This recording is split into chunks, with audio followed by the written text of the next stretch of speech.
This is Retirement Keys with Anthony Congemi from Crescent City Retirement Group. When a part of your financial strategy is out of tune, your long-term goals, your retirement savings, and your legacy can all suffer. With many years of experience in the financial industry, Anthony provides his clients and prospects with the information they need regarding Social Security, retirement income planning, wealth management, and much more. Listen in as we address your financial concerns and provide helpful solutions to put you on the path to achieving your retirement goals. And now, here is Retirement Keys with your host, Anthony Congemi.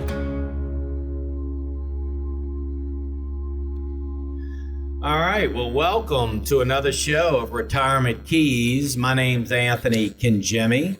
We thank you so much for joining us this morning. We have a special show this morning, so we're excited about our special guest. But before we get to him, I'd like to introduce our co-host, which frankly we could not do the show without him, Tony Shore. Tony, thank you for being here.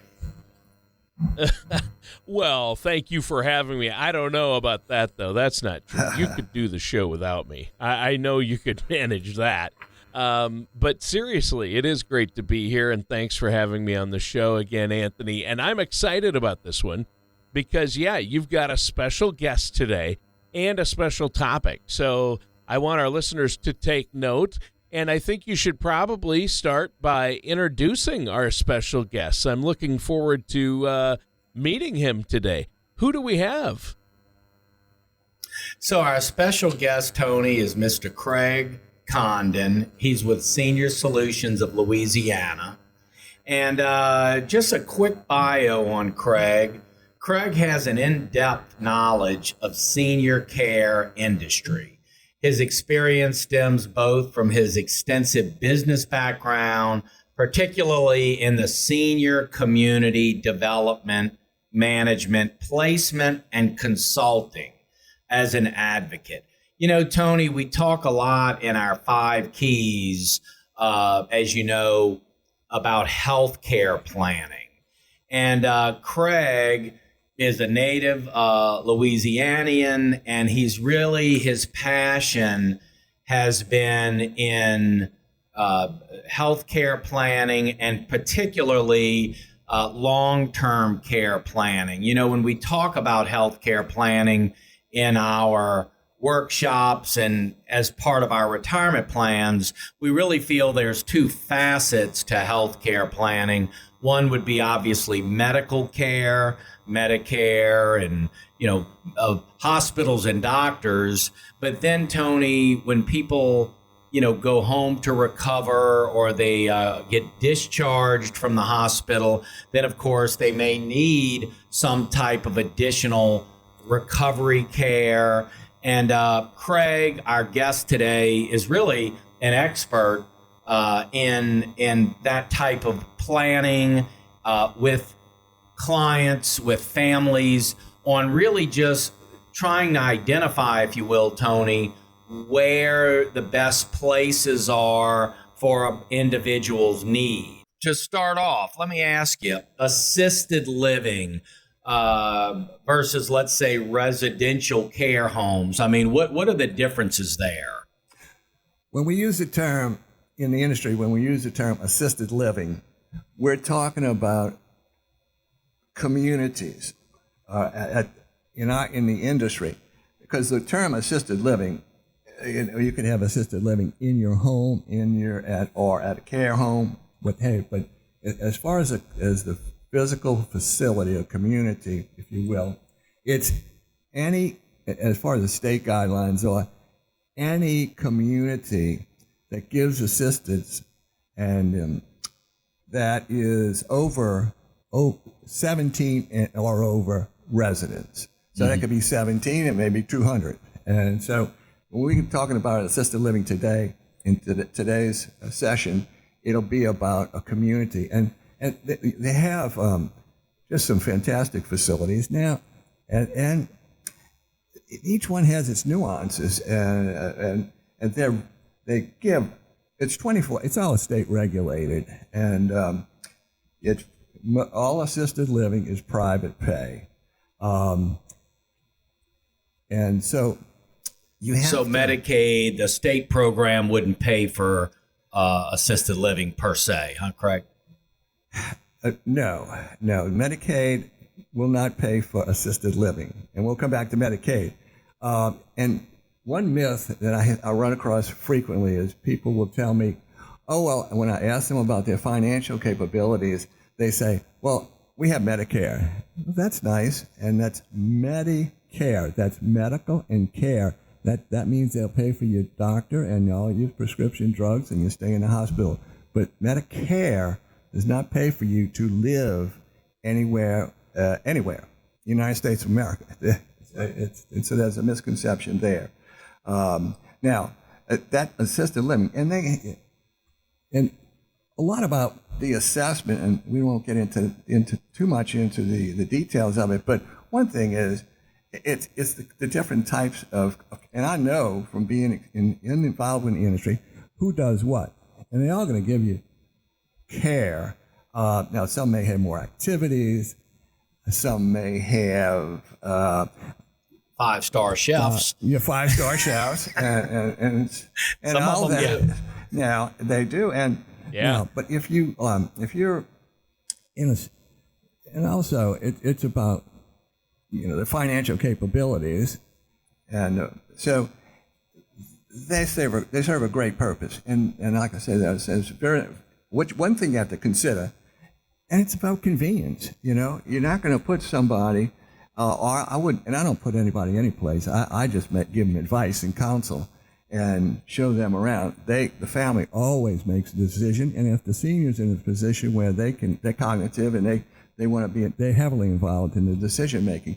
But it's also convenience. There's usually somebody in the family, one family unit or person who really is the lead person. And you don't want to put that person if they live in Lakeview, you don't want to put them over in Mandeville or Covington, as lovely as those places are. You want to have convenience, and I'm talking from my own personal experience too. You just know that.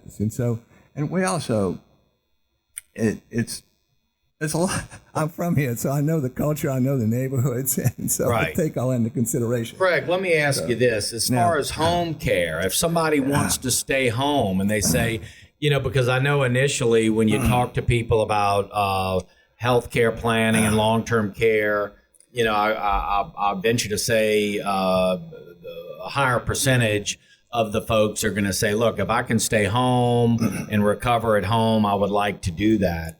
How has home care advanced over the years in terms of services? And I want to second what you said, Anthony, because I would say the percentage is 99%, maybe 99.9% of all seniors want to live at home, no matter what their condition is. But it's not possible at times. But now the in-home care industry, and we work with a lot of the better in-home care agencies, there's so much more, the staff is more trained. It's not an easy business at all, because you're constantly, you're dealing with staff, and it's about... It's like anything. It's like management, ownership management is in place, and you'll get what you demand. It's sort of like being in a contracting business. You're going to get what you demand out of the subcontractors. That's just business. Right. So we have some really good ones in town, and so if I see that's the way to go, at least for the time being, I certainly. Encourage them, and I'll give them 3 or 4 names of people that we work with and that we will refer to. Yeah, when I think, and I don't know, Tony, if we need to take a quick break, but I really appreciate Craig. Do we need to jump into a break? Or? Yeah. Well, we don't have to, but what we should do right now is give the phone number that listeners can call if they have questions, Anthony, and want to get a plan in place or need to utilize Craig's services. Anthony, what's the number our listeners can call to get a hold of you? So here at the office, 504-828-2171. and a Craig Condon. You can reach out to our office. Actually, Craig will give his information at the end of the show with his direct line. Sure. But yes, if you have a loved one or you yourself may need additional care, please give our office a call at 504-828-2171, and we can make sure that we can get you in touch with Craig. Yeah, that sounds great. And let's continue this discussion. I mean, obviously, and I'm glad you asked about in-home care because that's becoming more popular, but so many of these assisted living facilities, memory care units, independent living, assisted living, and nursing homes, there are a lot of different terminology, names being thrown out there, and sometimes people can get confused. So I'm glad that you guys are clarifying that. And Anthony, I'm sure you have more questions for Craig. I do. Correct? So, back to the home care, as Craig mentioned, that probably if you took a poll, 99.9% of us would tell Craig that yes, I want to stay home, and what I would say is because the services are more available, whether it be in-home care with these certified nursing aides to help with activities of daily living, there's more choices there. Obviously, there are some better companies that really offer quality care. Maybe some aren't as desirable. So utilizing someone that's familiar with the home health agencies out here, I would say, is important. But the other thing is, when you think of the term of a plan of care, Craig, where you're actually designing, if you will, a plan of care, right? So maybe somebody needs 3 days a week. They need help with certain activities of daily living. And then maybe once a week, they need to be brought to a doctor's appointments. And maybe we need to do some modifications in the home. So, I guess what I'm saying is, when you think of planning care, what is it assessing what an individual needs, and then how do we pull together the services to build out that plan of care? As a quick, as a quick example, I was just talking to a client of mine last week. He goes to his mom's house every Saturday morning for 4 hours. He takes a 4-hour shift on Saturday mornings, and he's the one that puts the pills in the pill box. And so that's part of his job, right? He they have a Monday through, Sunday pill box, and then he organizes the pills. So that's part of his role, and it's part of a plan of care, right? So, what do you say, Craig? Can people organize a plan of care and get the services needed and do it in an efficient way and in a cost-effective way? Yes, and when you, for example, my assessment form, it gets into a lot of detail as far as the actual care needs and assistance with daily living activities.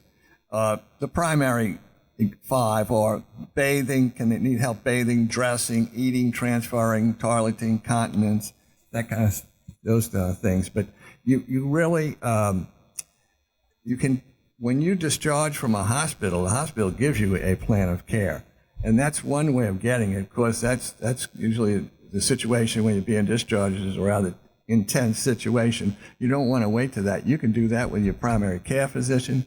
You can do that with medical people that you may know in your family, but also I can help you. I can send you in the right direction. One thing about my part of the business, I don't try and be an expert in all the fields, but my job is as an advisor, I need to know who the experts are if you need help in different areas, and I can be glad to discuss that with you and offer the people that I know in the business for the different types of care. And I can't emphasize enough to do it ahead of time. You can do it. You can do it as a young. You can do it when you're in your 50s. Not only do it for your parents, but do it for yourself. Absolutely. And your family. Well, when you ask people, what some of their biggest concerns are when they retire, what are they concerned about, and invariably, one of the biggest concerns I would say people have is, what if I get sick? What if something happens? What if I'm in an accident, or what if something happens and I need care, either at home or in an assisted living facility or a nursing home? I don't want to be a burden on my kids. And, do I know what direction I'm going in if I need care? And then how am I going to pay for it? And so I would just say, really, there's two parts to that. One is let's have a plan. It's really just having a plan, right? It's how are we going to finance it? What have we done in our financial plan to build out the funding of it? And then also, what is the plan? Are we going to stay home? Would we like to stay home? Are we okay with some of these retirement communities, like these assisted living facilities that are really, a lot of folks in these assisted living facilities, I don't know what percentage, but a lot of those folks are still driving. I mean, they come and go like they want. I mean, they just happy to be there because it's such a nice, some of them are very nice. My dad was at St. Francis Villa in River Ridge, and this was years ago, but it was just fabulous. Very nice. And very, very nice. And he did really, really well there. And so anyway, but it's not free, right? It costs. And so we need to have a plan in our retirement plan to say, hey, this is how we're going to fund it in the event that we need care. But then also, what are the environments and where would we like to receive the care? Again, having somebody like Craig who can actually assess what's needed, and then we can help point our clients in the right direction, is really just all part of retirement planning. Yes, and the types of facilities that we work with, and we call them communities.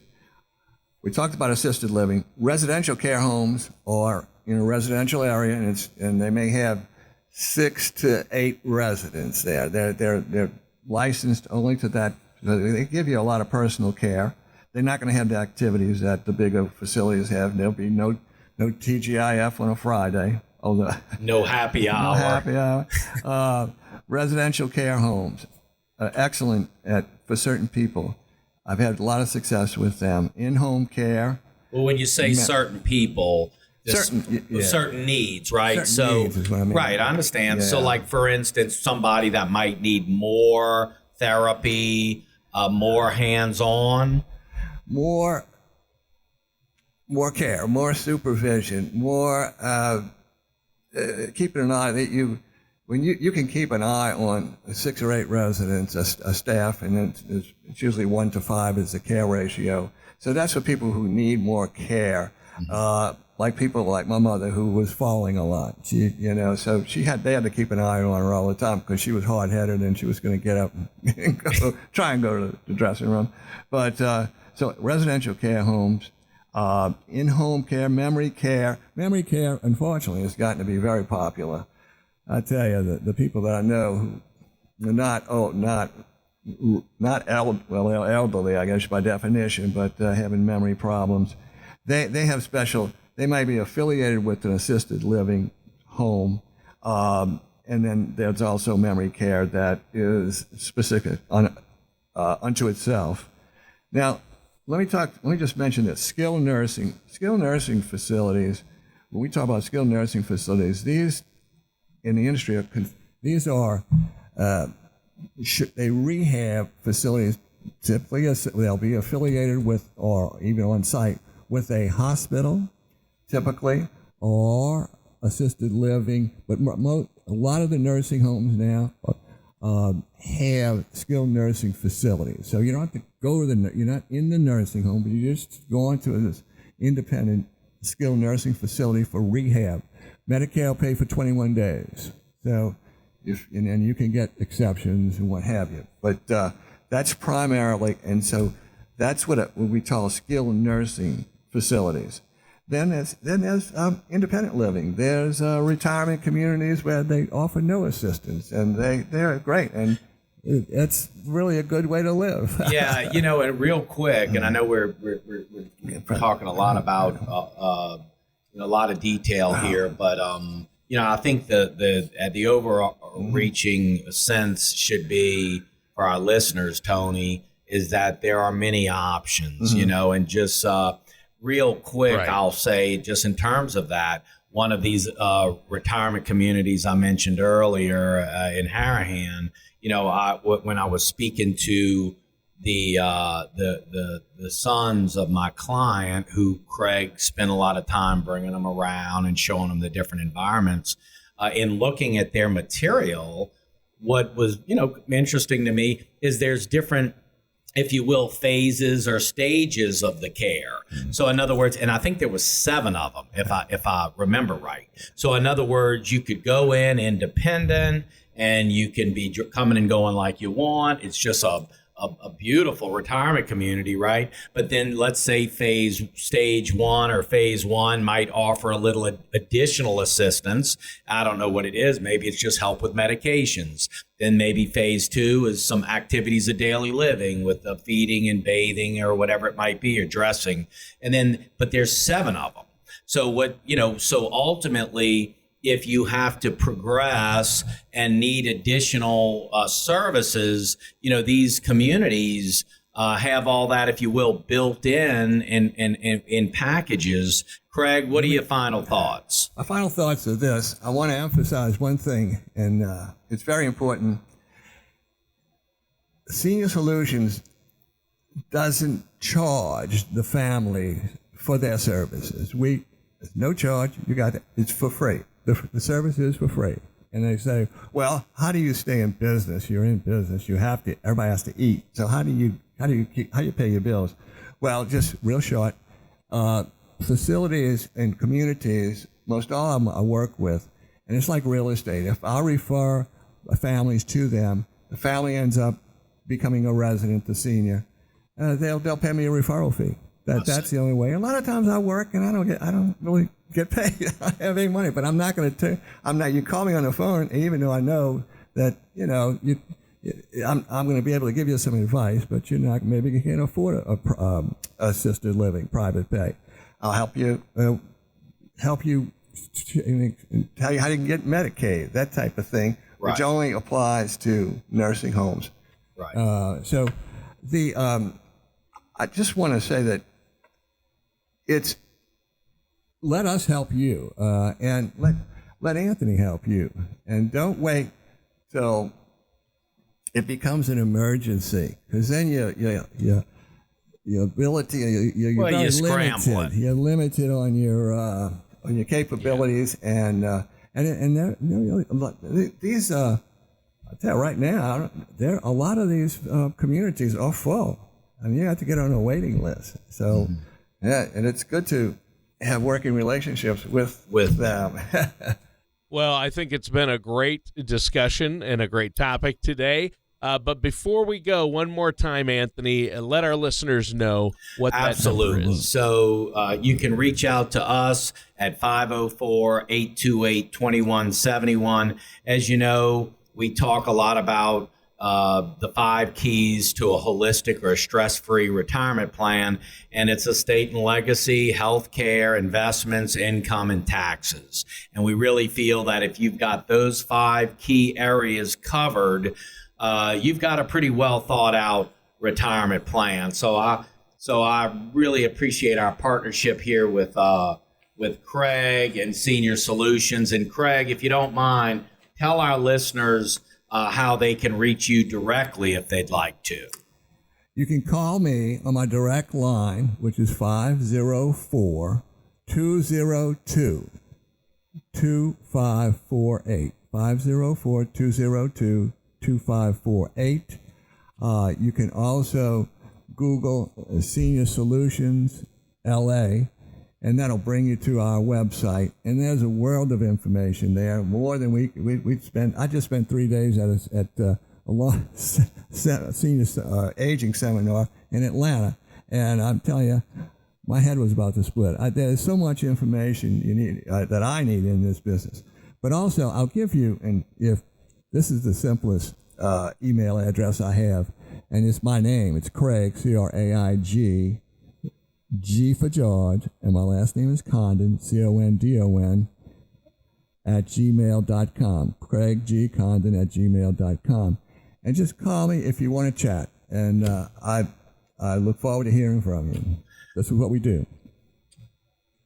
Thank you so much, Craig. We appreciate you being part of the show today. We know it's a very important topic. And folks, we appreciate y'all tuning in. We hope you enjoyed the show today. And if you would like a second opinion on your retirement, please take advantage of our special offer.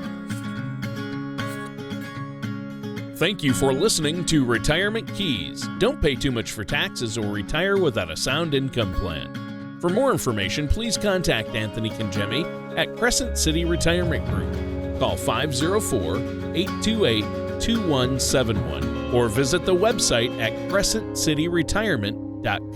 All matters discussed during this show are for informational purposes only. Each individual situation may vary, and the opinions expressed here may not apply to everyone. Materials presented are believed to be from reliable sources, and no representations can be made as to its accuracy. All ideas and information should be discussed in detail with one of our qualified representatives prior to implementation. Anthony Congemi and Crescent City Retirement Group are not affiliated with or endorsed by the Social Security Administration or any other government agency.